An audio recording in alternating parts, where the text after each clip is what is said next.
Happy Wednesday, Doug and Cindy here with Help Me Help Mama live cast. Thanks for joining in today.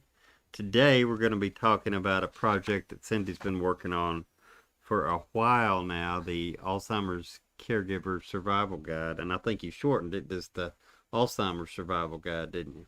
Mm-hmm. So, Alzheimer's Survival Guide, it starts off with um, you were just telling me a scenario this morning that I thought was appropriate. So describe that. Okay. And this is kind of scary because this has happened to me before. Imagine you're walking in the grocery store and you round the corner and to go down the next aisle, and just right in front of you is somebody that you recognize. You don't remember their name. You don't remember where you met them. Was it an acquaintance that you met at business? Was it a friend of a friend? Somebody from church? And it's just, and you're right there in front of them. And you That's stop. been that's been going on for me for 30 years. So, uh-oh. And you say, hi there. And you, How are you today? yeah, and then they call you by name, and you're Yeah. sitting there thinking, "Oh, what is their name? What is it?" And they call you by name and ask about your spouse and ask about each of your kids by name. And you Yeah, think, okay, this is somebody that knows me yeah, pretty well. yeah. And I can't even think of their name. So, that could be a sign of you're just, I don't know, didn't pay attention or stress or got a lot on your mind or whatever. So that's probably not Alzheimer's at that stage. Maybe, Probably maybe not. not. It's just a little overwhelmed with life. But Yeah. imagine The next step. 2.5 years later, you're in the same grocery store, going around the same corner to the same aisle, and there they are again. And they stop to talk to you, And say, hey, Cindy. and you just walk right on by You because you didn't don't even, recognize them. because you thought, who's this strange person Yeah, talking to me? kind of scary. And then you get your groceries and you get in the car and you tap on your little GPS and it shows you how to get home. But should you be driving? I don't know. I don't So, know.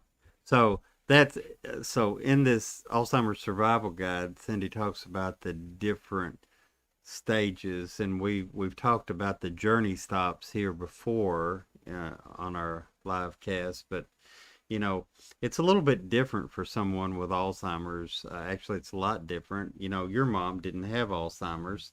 In Journey Stop 1, you just stopped by trying to help out. In Journey Stop 2, she needed more care. Journey Stop 3 needed a lot more care. She never got to Journey Stop 4, where she goes to nursing home. But she had her capacity, or up until the day she died, but her cognitive ability. So, physically, she needed a right. lot of help. So it's the same journey stops, if you will, for the Alzheimer's caregivers because you're spending at journey stop 1 to 3 hours, and you're probably just, checking their medications. You're concerned about their driving, but they're still driving. So in the example that we gave, Journey Stop 1, you probably realize that mom or dad, yeah, it's more than just forgetful. It's more than they just forgot to change clothes or forgot to take a shower, or more than they forgot to take that meatloaf out of the fridge that's been in there for 3 weeks, or it's more than that. It's you realize that something's going on, and you may have even suggested or insisted that they get to see their doctor and go with them. Um, But that's a journey stop 1. You realize something's going on and you're something's stopping going on. in to. So a few things that might happen at journey stop 1. Okay. Um, One thing I'm thinking of, like the medication. If the doctor mhm. prescribed medication, Are you, they taking their medication? yeah. Are they taking it when they're supposed to in the correct doses? Are they managing their money? Are they falling victim to telephone scams? There are a lot. I mean, how many calls do you get every day? Just scam calls, spam calls. So we've developed some in working with different people. One is a geriatric nurse, different assessments for you to perform at each journey stop. Um, Journey stop 1 is really the most because that is where typically when you admit that something's going on, if you stop and look back, it's probably been going on for a year or two. So there are several different assessments that you do at that point, and then we urge you to go ahead and get an appointment with a geriatric physician. Take the results of your assessments and discuss those with the doctor, because at the annual wellness checkup, they're supposed to help you kind of develop a plan around these types of issues. Journey stop two. Journey stop two is when it starts getting worse. And we've known people that and you may be living with one. I mean, we've known people that have had Alzheimer's and kind of stay like at a plateau for years, and before there's a substantial change. So, and we've known others that it changes pretty quick. So, two's when they're starting to need more care, and you're becoming much more worried about them, and you're afraid to leave them home by themselves. And unfortunately, a lot of times in a situation like that, you try to get them to agree to bring in non-medical caregivers, and they may not agree with you at all. They may think they're fine. They don't need help. They don't want help. If you brought someone over, they resent it. They're asking you what's going on. And if you're a spouse caring for someone with Alzheimer's at Journey Stop 2, it's more really than the 4 to 6 hours. It's the 4 to 6 hours plus every time you turn around, they're asking a question, and you've got to do things at this point. You really need to do things to make sure that they're going to be safe, like the home assessment. Plus, it's going to wear on you. So this is one thing that we really talk about, is taking care of yourself. Get the help in, like Doug was talking about, and get out of the house. Go somewhere, go to the mall and walk, get out, go do something, go have lunch with a friend. You've got to take time for yourself, because I have seen this wear people down. We recommend several different books to read and things to do at that point. So and you wrote this first edition for the spouse. For the spouse. And because this is pretty typical. We see this a lot. So either husband or wife develops Alzheimer's.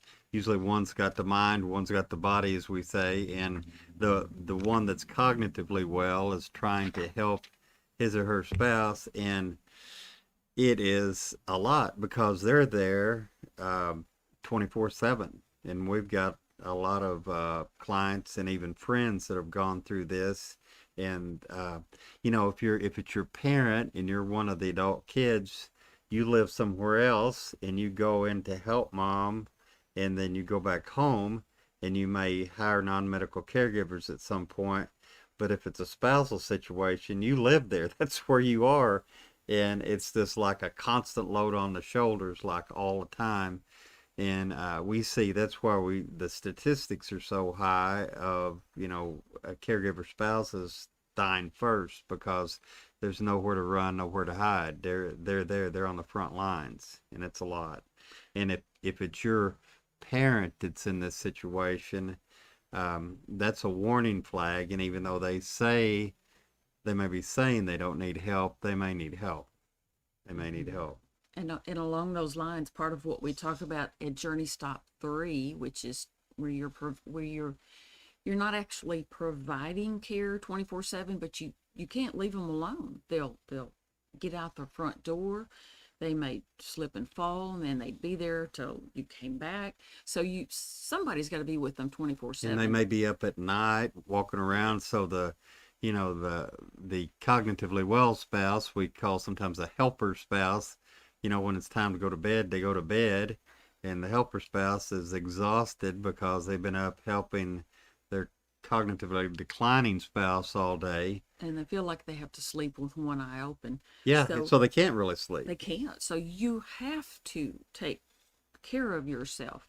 But we also talk in here about if something happens to you, you need to be prepared for what will happen to your loved one. You need to put a plan together, and you need to be prepared for them to transition maybe to an assisted living or a skilled facility if something does happen to you. So it's all about taking care of you, the caregiver spouse, and being prepared. And Journey Stop 4 is where, facility care is required, and that usually happens at some point.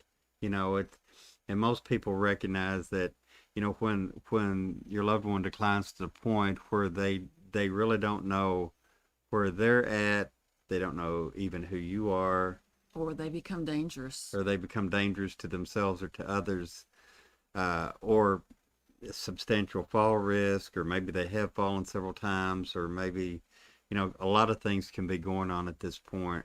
Sometimes a combination of things.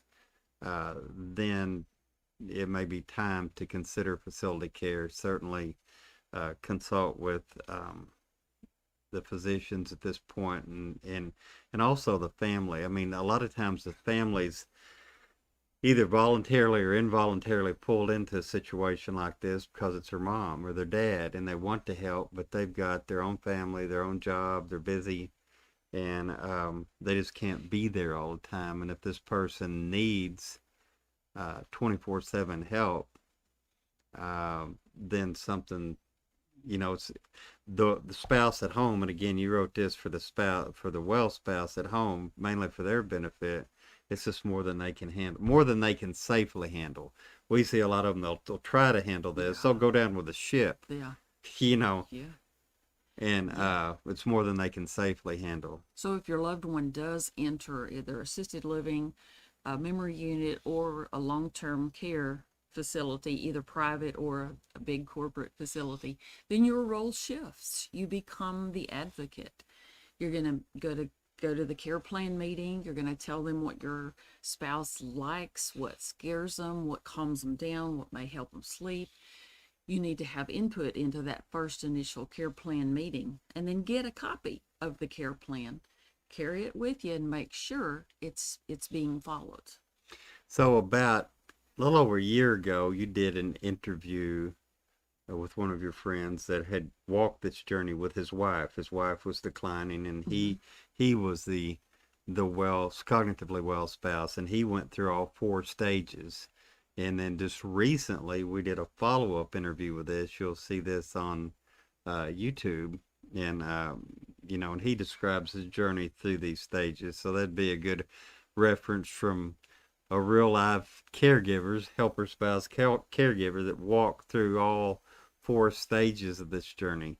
And actually, he's at Journey Stop 5 because she passed away over a year ago now, but he's still dealing with the grief and trying to get through it. Mm-hmm. And that's another book that we recommended reading, was about grieving, because you're not just grieving when someone dies. With Alzheimer's, as a caregiver, you're grieving the losses as your loved one progresses. You're grieving their ability to recognize you. You're grieving the loss of the relationship that you had. You're grieving the loss of their support. You're grieving so much, and you need to recognize that, because that creates more stress, and it's just better if you deal with it as you go along. So you haven't released this yet, but soon to come. So if you want information on this, send us an email at support@helpmehelpmomma.com, and we will add you to our short list of people who's interested in this book as soon as it's released. And if you're watching this on a YouTube channel, please like, subscribe, and hit that notification bell so you'll be notified of when we do another Help Me Help Mama YouTube video. Thanks for joining today. And thank you for being a caregiver for your loved one. You're making a huge difference in their life.